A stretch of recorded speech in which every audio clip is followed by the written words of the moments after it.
Okay, I'm starting on this page, our cross-country runners who aren't here today, so that you can see essentially what we did today, just so that you have an idea of the example problems that we finished, and also looking at the assignment for tonight. We are going to start talking about our variable forces. So work done by variable force, and Spencer expressed some dismay at this particular picture that we had up on the board, but let's break it down because it's not as bad as it really seems. Once you get going on this, it'll feel okay. So generally work done by a variable force. So we started talking about work done by constant forces, right? What was an example of work done by a constant force? What force did work that was a constant force? Pulling with a spring. Spring. Definitely not springs. Springs were a variable force, right? Yeah, and gravity, right? Our gravitational force also did work that was a constant value of a force. When we have work done by a variable force, so work done by variable forces, one probably most common example is that spring force. Is going to be given to you by this expression down here. Okay, now this one looks kind of scary, so let's break it down.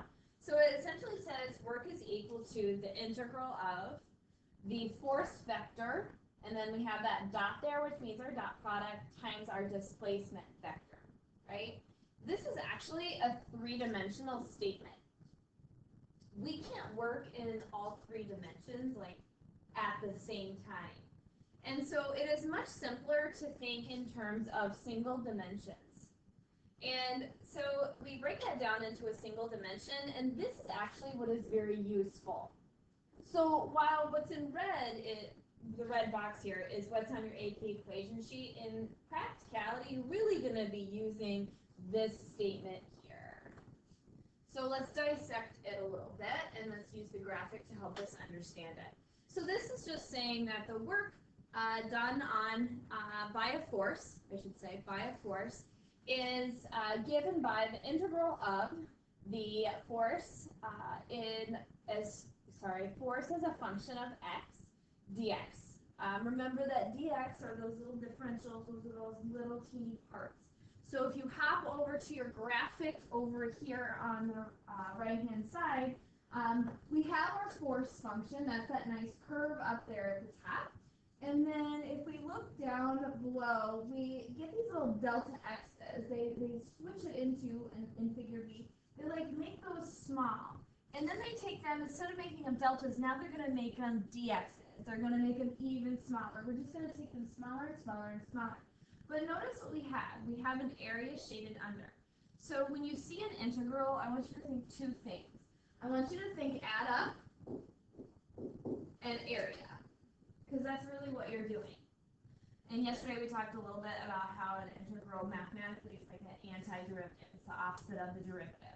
And we're going to be using power rules today, so not any real complicated antiderivatives, probably pretty simple antiderivatives. Okay, so let's take a look at this a little bit further. One thing that we notice is that the force varies with x. It's a function of the displacement, just like with the spring. So the more you stretch a spring, the bigger the force. Right? That was a linear relationship that we saw. Notice that the force varies with displacement, and notice that's also the variable that we're integrating with respect to, the dx. Ewan is eating some mashed up junior mints right now, and he's trying really hard not to get caught doing it. So he's staring at me awkwardly. All right, and then I want you to look at these guys down here. What are those? Those xf and xi. What are those? They're the x initial and our x final. Those are our what? What do we call them in math speak? Positions. They are positions, but they are your boundaries or your limits of integration. So this is what we would call a definite integral, right? Because we have a boundary on the bottom and the top. So if we take a look at our graph here, those boundaries are here to here. So today we started with our example of our spring doing work. The numbers that they gave you for the boundaries for the initial position was 8 centimeters and the final position was 5 centimeters, those were your limits of integration. Okay? Is that okay? So what we're going to do is we're going to do an example problem and we're going to walk through how to do this step by step. And so you're going to start by looking at problem number 36 on page 162. So what I'm going to ask you to do, if you are watching at home, you're going to pause the video and you're going to do what I'm telling you to do, and I'm going to have you pause the video. If you're here in class with me, you're going to erase your boards and you're going to do this on your board. So once you get a chance to read that problem, you're given this graph. And what I would like you to do is I would like you to graph this. So I want you to create that graph on your whiteboards, and then I want you to write a function for the force in terms of x. Pause. Go. Here we go. All right, we're on again in our really not awesome audio and visual setup. Here we are.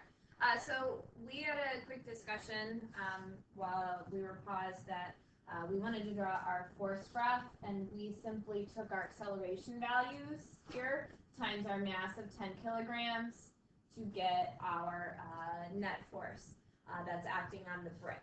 And then we wrote the function for how force varied with position. You want to get that to me so that we can get that recorded? Force equals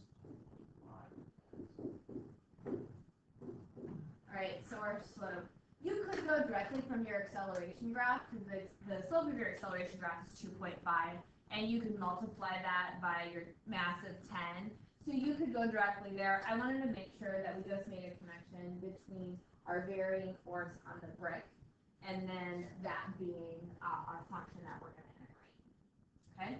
All right, so we're going to go back here to our statement that's right here. Work is equal to the integral of our force function with respect to x from initial to final. Are we given limits in this one? Are we given our limits of integration? 0 and 8. So what I'd like you to do is I'd like you to write that out formally in like calculus ease in calculus notation. You're going to be okay. Here we go.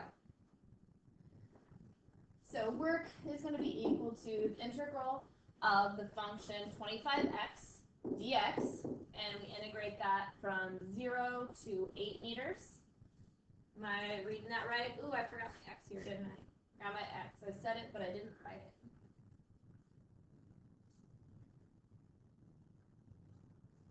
Okay, so how many of you out there know how to integrate that function?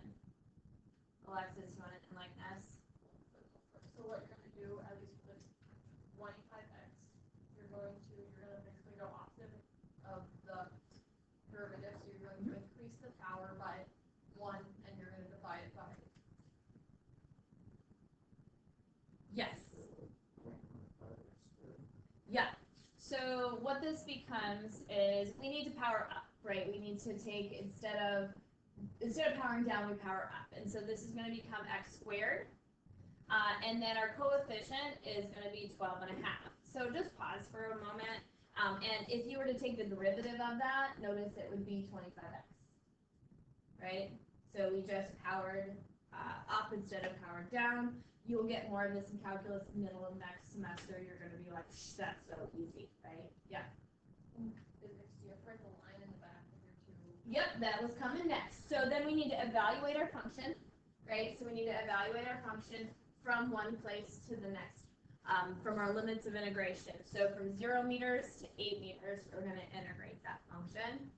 And then we go ahead and start substituting in. When we substitute in, we always take final minus initial, right? So we would say our work is equal to 12.5 x squared, right? And instead of putting our x squared, we're going to take and put in our final value, which is our top value here, which is 8 minus 12.5 times 0 squared, and we would get our network. Go ahead and calculate that out.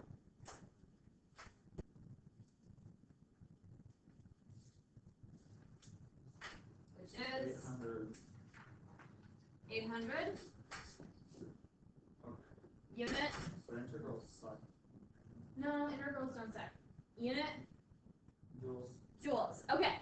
So I'm going to give you the power rule, the power up rule. I don't know if it has a fancy name, just so that you have it in general for you to use for future.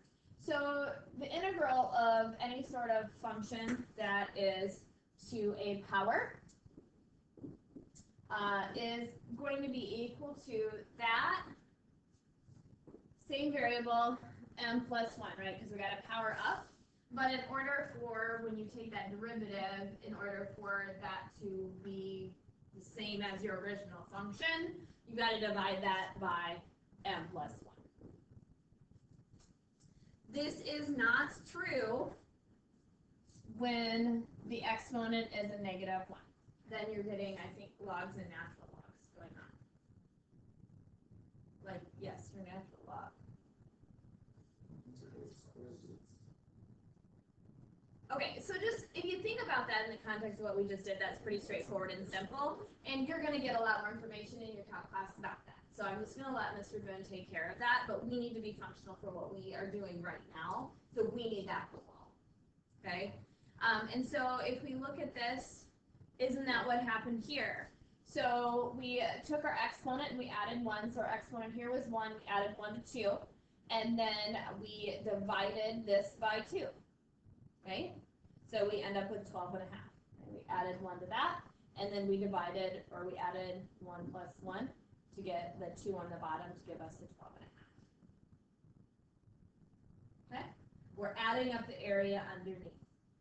If we wanted to be fancy, or super just like clear and easy, find this area, please. Find that area. Well, what is it? It's 800. I bet it's 3. At least 7. What? It's at least 7. Is it at least somewhere 7? within 1 infinity. Now you're just being silly. Okay, it's 800, right? Because that's what we're doing, right? We're adding up all of those. We're adding up all of that area underneath our graph. Most common mistake is not integrating when you have a variable